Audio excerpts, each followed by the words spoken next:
Hello, I am Interweb Studios. Today we will learn from Reddit what myths do people still believe in that have been passed down from generation to generation. In my opinion, these are myths boomers still believe in rather than the younger generation. With that out of the way, let's begin. Overcracking your knuckles will lead to arthritis. I cracked my knuckles in front of a friend one time and she said it'd cause arthritis. I said it was a myth and she said her mum said it does, and she should know because her mum works in X profession. I think her mum may have told her that to stop an annoying habit. Years ago, a man decided to dispel this myth. He cracked the knuckles only on the same hand, for like decades. There was no difference according to X-rays, exams, nothing. He did it for 50 years, and won an Ig Nobel Prize for it. It was a really cool study. You eat 8 spiders a lifetime. You eat 8 spiders in a lifetime is a statistical error. Spiders Georg, who lives in a cave and eats 10,000 spiders daily, is an outlier and should not have been counted. I let him eat my share. Swallowed gum will stay in your stomach for 7 years. Never seen a single wad of gum in the hundreds of thousands of stomachs I've looked into. Reading this, you could be a doctor or very successful serial killer. Could just be someone with X-ray vision, like Superman. Or an extremely thorough proctologist. That shaving makes hair grow back thicker and longer. Doesn't this come from a perception on recently shaved hair growing with a flat tip, which looks thicker than a pointy, natural one? I think that may contribute. I also think that this myth in particular being applied to things like beards is because men's beards continue to thicken for a long time, so it appears that shaving makes them thicker. It may not cure baldness. But I guarantee you look 1000% better with a shaved head versus wisps of thin bullshit hair sprinkled throughout your skull. What you call scraps are actually the remnants of a once great society of hair. 50,000 follicles used to live here. Now, it's a ghost town. I got pregnant in 2002 and people legit told me I shouldn't raise my arms over my head because the cord would wrap around the baby's neck. Not just great-grandmas telling me this either. People at my restaurant job fussed at me all the time for getting things off high shelves. Insane. I was once told that getting a haircut while pregnant will also make the cord wrap around the baby's neck. Many times I've tried to imagine just how is that supposed to work, but still haven't come up with anything. The baby gets all its nutrition from your dead hair follicles. That's why men can't get pregnant, they have short hair. As a man with long hair, can confirm, I'm pregnant with my 3rd child. That Marilyn Manson took out his ribs to suck his pee-pee. I love his response to this rumor. If I did that, I wouldn't be sitting here talking to you. Every kid in elementary school in the 90s heard about this one, lol. Bulls become angry seeing the color red. Yup, for those wondering, it's how the fabric moves that makes bulls charge. Went to one bull fight in Spain because I had fanciful ideas of how this was done. I imagined a 1-hour drawn-out fight between one matador and bull. Instead, they bring out the bull, make it run around with a dozen people picking at it, basically agitating it. Then a couple of mounted riders in heavily shielded horses come by and stab the bull with spears carefully to injure it but not terribly. Then the weakened, bloodied bull is attacked by 2 or 3 wild little mini bullfighters with swords who run up to the bull and surgically stab it behind the head and on the neck. This is done to further weaken the bull, hurt its neck muscles so that it now only lowers its head all the time. After about half an hour of all this, the celebrated hero matador comes out to fight a bleeding, dying, weakened bull. The fighter spins the bull around with his cape 4 or 5 times. Then carefully jabs it to further bleed it.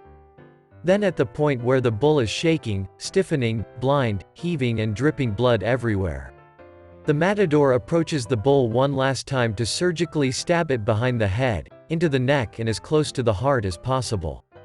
It's like a drain, and blood that is being pumped by a panicked heart at maximum pressure comes flying out of its mouth. The animal immediately falls over in a puddle of his own blood in a hot steaming mess of angry flesh.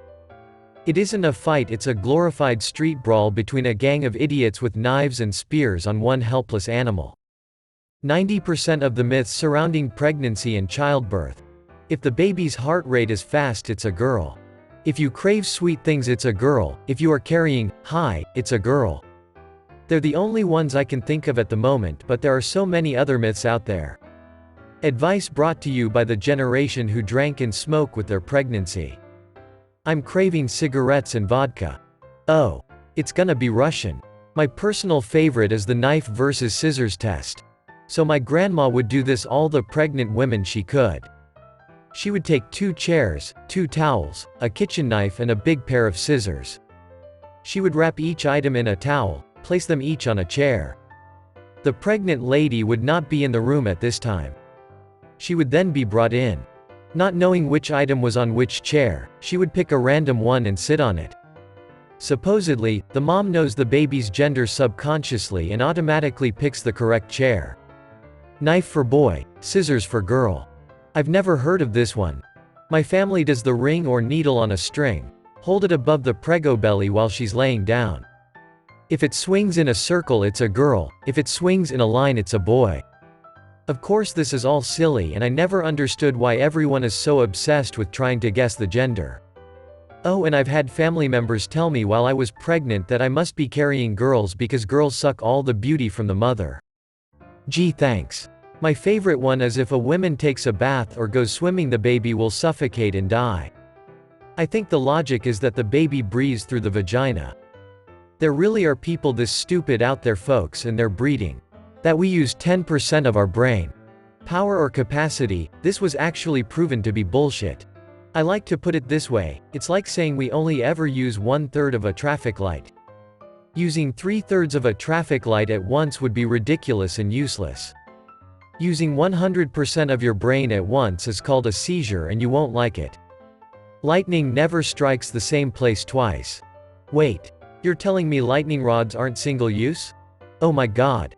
What am I going to do with the collection of 300 copper poles sat in my garage now? Collect more lightning. While this is of course false factually speaking, I feel like most people use it metaphorically to mean that you shouldn't count on unlucky things happening again. The children now love luxury, they have bad manners, contempt for authority, they show disrespect for elders and love chatter in place of exercise. Children are now tyrants, not the servants of their households. They no longer rise when elders enter the room.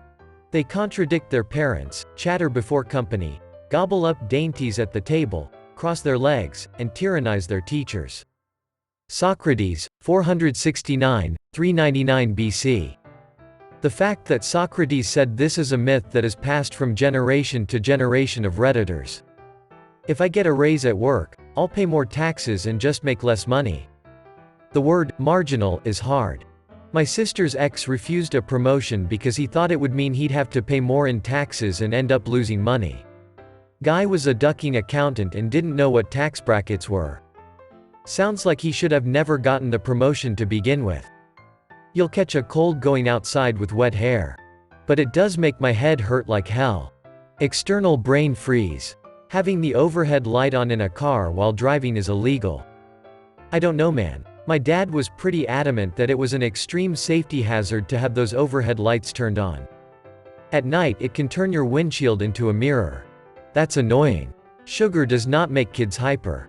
Before you say, I'm a parent, and I can promise you it does, consider when kids have plenty of sugar. Birthday parties, exciting events, etc. That makes them spin up. If sugar was a direct cause of making kids hyper, why can they sit on a couch mashing candy for 4 hours while watching Frost on repeat? There's also the fact that kids are, kids. Sometimes they're activated, sometimes they're not. Regardless of sugar intake, your job will notice you and give you promotions for working hard. Your hard work will be rewarded by given more and more work. Until you break or burn out. That a ice cream van playing his music means he's run out of ice cream. Your parents were mean.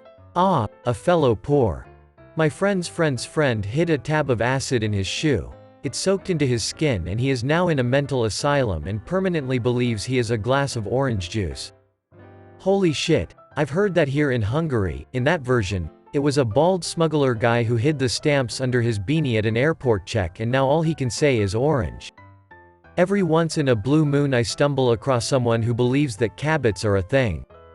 Some people genuinely believe that a cat and rabbit can bang and produce viable offspring. But anyone with an ounce of common sense should understand that it would be impossible. I've known a lot of idiots in my life, but I've never heard something this stupid. And with that, I hope you enjoy the video.